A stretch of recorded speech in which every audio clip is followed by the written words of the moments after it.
कई बार ऐसा होता है कि हमारी सरकार की जो योजनाएं हैं ये आम लोगों तक पहुंच नहीं पाती हैं। कुछ अवेयरनेस इशू होता है, लोग उतना ध्यान नहीं दे पाते हैं। लेकिन मेरा ये काम होगा कि हर एक घर तक सरकार की बात पहुंचे। मैंने खुद किसी गांव में विजिट करके देखा कि यहाँ पे ये चीज ठीक नहीं है, उसको चीज ठीक करवाना है। मैंने अपने डायरी में एक अलग से लिस्ट बनाया हुआ है। अब उसको मैं कब कितने दिनों में पूरा करूंगी ये मेरे लिए भी चैलेंजिंग है। ये मेरे लिए एक सपने जैसा है। लेकिन जो मैंने एक महीने से कैंपेन के दौरान महसूस किया है कि लोगों की बहुत ज्यादा उम्मीदें आशाएं मुझसे जुड़ी हुई हैं, तो मैं पूरी मजबूती से अपने सभी कर्तव्यों को निभाने के लिए तैयार हूँ। अगर आप जीतती है तो पहली बार विधायक के तौर पे विधानसभा में बैठेंगी, तो क्या आपकी स्पेसिफिक एरियाज रहेंगी फोकस करने के लिए? कोसी बेल्ट से आप आती हैं, बाढ़ की बड़ी समस्याएं होती हैं उस क्षेत्र में, तो क्या कुछ ब्लूप्रिंट सोच रखा होगा आपने? सबसे पहली चीज की हमारे क्षेत्र को ध्यान में रखते हुए जो पार्टी का मैनिफेस्टो है उसको लेकर के हम लोग सभी लोगों तक पहुंचाएंगे। कि कई बार ऐसा होता है कि हमारी सरकार की जो योजनाएं हैं ये आम लोगों तक पहुंच नहीं पाती हैं। कुछ अवेयरनेस इशू होता है, लोग उतना ध्यान नहीं दे पाते हैं। लेकिन मेरा ये काम होगा कि हर एक घर तक सरकार की बात पहुंचे, हमारी पार्टी की बात पहुंचे कि उनके लिए क्या क्या चीजें हमारी पार्टी कर रही है, तो उसको सुचारू रूप से काम करवाना। और दूसरी चीज ये कि जो एक पर्सनल मैं कह सकती हूँ कि पर्सनल मैनिफेस्टो है मेरा, जो कि मैं कैमरे पे इसीलिए नहीं बोल रही हूँ। बहुत सारे लोग मुझसे पूछ रहे हैं, लेकिन जैसे होता है ना कि मैंने खुद किसी गांव में विजिट करके देखा कि यहाँ पे ये चीज ठीक नहीं है, उसको चीज ठीक करवाना है। मैंने अपने डायरी में एक अलग से लिस्ट बनाया हुआ है।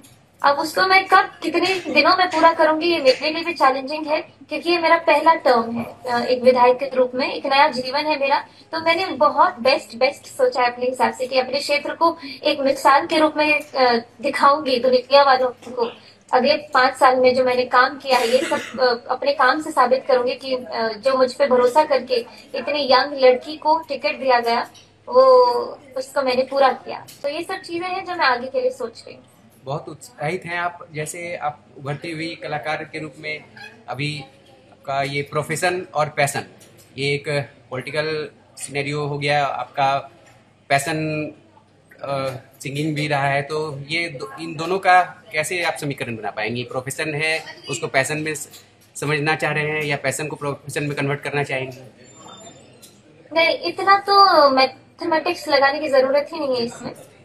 सबसे आसान चीज मुझे ये लगी कि मैं कोई नौकरी छोड़ करके नहीं आई, जो मेरे लिए बहुत ही बड़ी चैलेंज या फिर बहुत ही बड़ी दुविधा वाली जो सिचुएशन लोग करते अपने जीवन में कि नौकरी, एक स्टैब्लिश नौकरी छोड़ करके राजनीति ज्वाइन करते हैं। मेरे लिए तो बहुत आसान है कि मैं संगीत रोज सुबह 1 घंटा पहले उठ जाऊंगी, 1 घंटा का रियाज मेरा तब हो जाएगा, 1 घंटा लेट सोऊंगी, वो 1 घंटा रियाज के लिए निकल गया मेरा। तो जब तक मैं जीऊंगी तब तक तो मेरा रियाज चलता रहेगा, जब तक मेरी सांसें चल रही है तब तक मैं रियाज करते ही रहूंगी। और जो पॉलिटिक्स की बात करें तो राजनीति में एक सेविका के रूप में करूंगी, लोगों के बीच में रह करके एक बेटी की तरह। जैसे उन्होंने मुझे इतने दिनों तक ख्याल रखा है मेरा, अब मैं उनका ख्याल रखूंगी। बहुत सही, आप ख्याल रखेंगी बेटी के तौर पे। तो ये अब अभी राज्य है आपका, ये राज्य विधानसभा से आगे और क्या सोचा है आपने? फिर राज्य तिलक से लेकर राष्ट्र तिलक की तरफ भी कुछ ऐसा संभावनाएं सोच रखी हैं? मैं अपनी आंखों के सामने सिर्फ अलीनगर देख पा रही हूँ, मैं अपनी विधानसभा देख पा रही हूँ। अगर मैं ये पहले ही सोच रही हूँ कि मुझे मंत्री बनना है, मुख्यमंत्री बनना है, तब मैं कहाँ उन लोगों की सेवा कर पाऊंगी? अभी जो मैं सोच रही हूँ, जो मैंने अपने दिमाग को कंडीशन किया है, हर एक गांव का नाम, हर एक गांव की लोकेशन, हर एक गांव में मेरे कुछ ऐसे लोग जो प्रभावित है किसी न किसी चीज से नेगेटिवली। मान लीजिए कई बुजुर्ग को हेल्थ केयर उतने अच्छे से नहीं मिल पा रहा है जो मिलना चाहिए। जो अपनी डायरी मेंटेन की है मैं उसको फॉलो करना चाह रही हूँ। मैं सिर्फ अलीनगर देख रही हूँ। अगर पार्टी का आदेश होगा कि तुमको अब इस जिम्मेदारी से हम इस जिम्मेदारी पर लेकर के जा रहे हैं तो वो एक अलग बात है, लेकिन मेरे आंखों के सामने सिर्फ अलीनगर है और अलीनगर के लोग हैं। आप बिहार की मिट्टी से आते हैं, बिहार को भली भांति समझती हैं, हर क्षेत्र को समझती हैं। सबसे ज्यादा फोकस किन मुद्दों पर रहेगा आपका? कई जितनी भी मुद्दे हैं वहाँ पे, टॉपिक है, इश्यूज हैं, उन सबको आप भली भांति समझती हैं। सबसे ज्यादा आपको किन चीजों ने प्रकाशित और प्रभावित किया है? सबसे ज्यादा तो ये लगता है अपने विधानसभा में, मैं पहले अपनी विधानसभा की बात करूं, कि जो ग्रामीण सड़कें हैं उसकी स्थिति ऐसी है कि महिलाएं उससे परेशान हैं। तो पहले उसको ठीक करना। सुरक्षा के मामले में बिहार ऑलरेडी 20 साल में इतना डेवलप किया है, 20 साल के पहले की बात अगर करी जाए और अब इस 20 साल के अंदर महिलाओं की सुरक्षा की बात की जाए तो हम लोग बहुत ही अच्छे कंडीशन में हैं।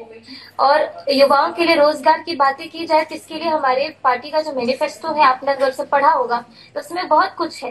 तो जब उसको हम लोग सुचारू रूप से पूरा एक्टिव तरीके से लोगों तक पहुंचाएंगे, इसी में हमारे काम बनते चले जाएंगे। एनआई से